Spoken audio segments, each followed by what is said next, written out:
बहुत समय पहले की बात है। एक घने जंगल के पास एक छोटा गांव था। इस गांव में 3 दोस्त रहते थे, राहुल, सिया और अर्जुन। तीनों को रोमांचक और रहस्यमय कहानियां बहुत पसंद थीं।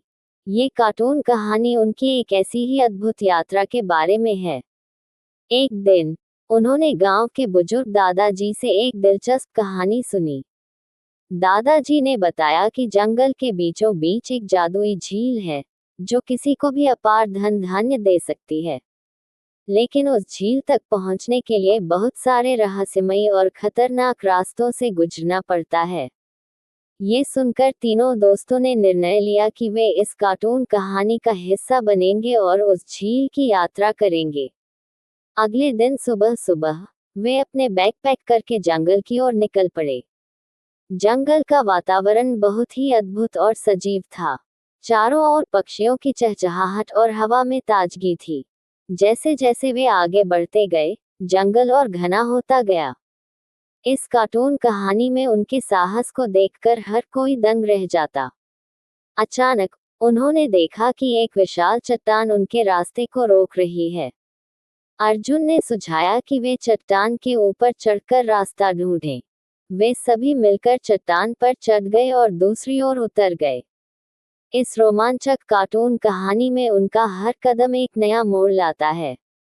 कुछ दूरी पर उन्हें एक पुराना और टूटा फूटा पुल मिला। पुल की हालत देखकर सिया ने कहा, हमें बहुत सावधानी से इसे पार करना चाहिए। उन्होंने एक दूसरे का हाथ पकड़कर पुल पार किया।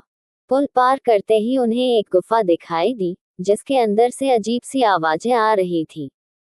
ये कार्टून कहानी अब और भी रोमांचक हो गई थी। राहुल ने कहा, यहाँ से ही हमारी असली परीक्षा शुरू होती है। उन्होंने गुफा में जाने का निर्णय लिया। गुफा के अंदर घुसते ही उन्हें चारों ओर चमगादड़ों का झुंड दिखाई दिया। वे डर गए लेकिन हिम्मत नहीं हारी। जैसे जैसे वे गुफा के अंदर बढ़ते गए, उन्हें दीवारों पर पुरानी चित्रकथाएं दिखाई देने लगी। ये कार्टून कहानी उनके लिए एक नया रहस्य खोल रही थी। इन चित्रकथाओं में एक रहस्यमय दरवाजे का चित्र था, जिसके पीछे झील का रास्ता था। अब उनकी खोज और भी दिलचस्प हो गई थी। उन्होंने गुफा के अंदर गहराई से जाकर उस दरवाजे को ढूंढा। दरवाजा बहुत ही भारी था, लेकिन तीनों की संयुक्त शक्ति ने उसे खोल दिया।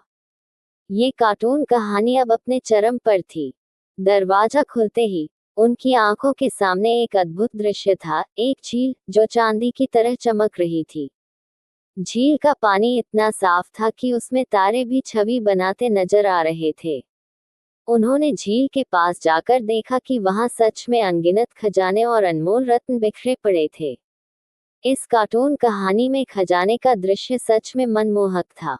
लेकिन जैसे ही उन्होंने खजाने को छूने की कोशिश की, झील के पानी में से एक आवाज आई, ये खजाना केवल उन्हीं के लिए है जो निस्वार्थ भाव से इसकी रक्षा करने का वचन देते हैं। तीनों दोस्तों ने आपस में देखा और एकमत होकर वचन दिया कि वे इस झील और इसके खजाने की रक्षा करेंगे और इसका उपयोग केवल भलाई के लिए करेंगे। इस तरह इस कार्टून कहानी ने उन्हें एक महत्वपूर्ण सीख दी। अचानक झील के पानी में से एक जादुई रोशनी निकली और तीनों दोस्तों के चारों ओर चक्कर लगाने लगी। रोशनी ने उन्हें एक एक करके अपार ज्ञान और समझ प्रदान की। वे समझ गए कि सच्चा खजाना भौतिक वस्तुओं में नहीं, बल्कि ज्ञान और समझ में होता है। इस कार्टून कहानी ने उन्हें जीवन का सबसे बड़ा सबक सिखाया। इस अद्भुत अनुभव के बाद वे गांव लौट आए और अपनी कहानी सबको सुनाई। गांव के लोग उनकी बहादुरी और समझदारी की सराहना करने लगे। तीनों दोस्तों ने अपनी सीख को जीवन में अपनाया और गांव की भलाई के लिए काम करने लगे। इस कार्टून कहानी ने पूरे गांव को प्रेरित किया। इस तरह जंगल की रहस्यमय यात्रा ने उन्हें और गांव के लोगों को ये सिखाया कि सच्चा खजाना निस्वार्थता और ज्ञान में होता है। ये कार्टून कहानी एक अद्भुत साहसिक यात्रा थी, जो हमेशा याद रखी जाएगी।